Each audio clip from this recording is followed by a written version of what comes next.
political landscape in Iowa is as open as the expanse of cornfields there. There's no clear front runner among the GOP presidential hopefuls, even though we're just weeks away from the Iowa caucuses. A recent Iowa State University poll has businessman Herman Cain at 24.5%, while Texas Congressman Ron Paul closely follows within the margin of error at 20.4%.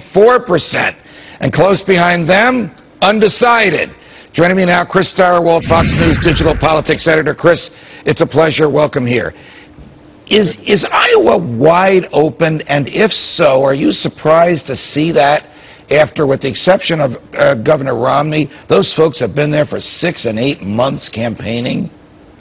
Yeah, whoever this undecided guy is, he is really getting the job done because he keeps staying right in there in the mix when it comes to Iowa, Judge. Look, when you get right down to it and you talk about what's driving the discussion in Iowa right now, it's the fact that Iowa voters are plugged into the same national narrative. They're watching your show. They're tuning into the same things. They're hearing the same things. And basically it's this. Conservatives are fed up. There's a primary within the primary in the Republican Party among conservatives. And the reason that you see Ron Paul's name continue to stay up there in that top tier in Iowa or in the second tier nationally is because he's been the conservative alternative all along. He's stuck to his guns. And as they get fed up and frustrated with this rotating cast of characters, the conservatives say, why not Ron Paul? They sort of throw up their hands and they say, fine, let's just take Ron Paul, let's take the guy who's been there all along. Chris, how significant is a victory in Iowa if someone, let's say Ron Paul, were to win with less than 30% of the vote, but more than everybody else has?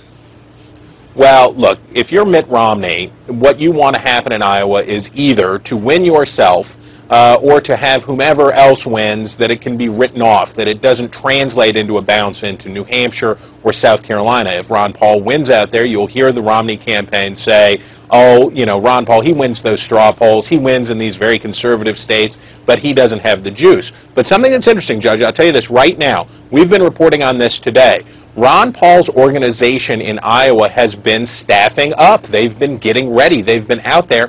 People are saying that they may have the best ground game in Iowa right now. And as you know from your experience, when you get down to a small turnout like their caucuses, big organization helps. This is something that we're going to be watching very closely. So Ron Paul could win a plurality, say 30% in Iowa. He could finish second or third in New Hampshire. Then he faces off against Mitt Romney in South Carolina, where Rush Limbaugh is going to say Romney's no conservative. Could you see a surprise ending here, Chris Stirewalt? Well, like I said, Judge, there's a primary within the primary. Rick Perry, Herman Cain, Newt Gingrich, Ron Paul, they're out there vying to be the conservative alternative to Romney.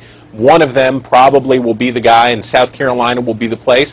Could it be Ron Paul? Look, this year anything's possible, and Ron Paul's had that steady 7 to 11% support throughout the process. And as people get fed up and frustrated with the other front runners, maybe they say, let's just do it. Let's go with our hearts and let's go with Ron Paul. Do you think that the personal background and the financial background and the relationship to Fannie and Freddie, all of which we've known about for years about Newt Gingrich, will sink his poll numbers, just like those crazy allegations against Herman Cain sank his?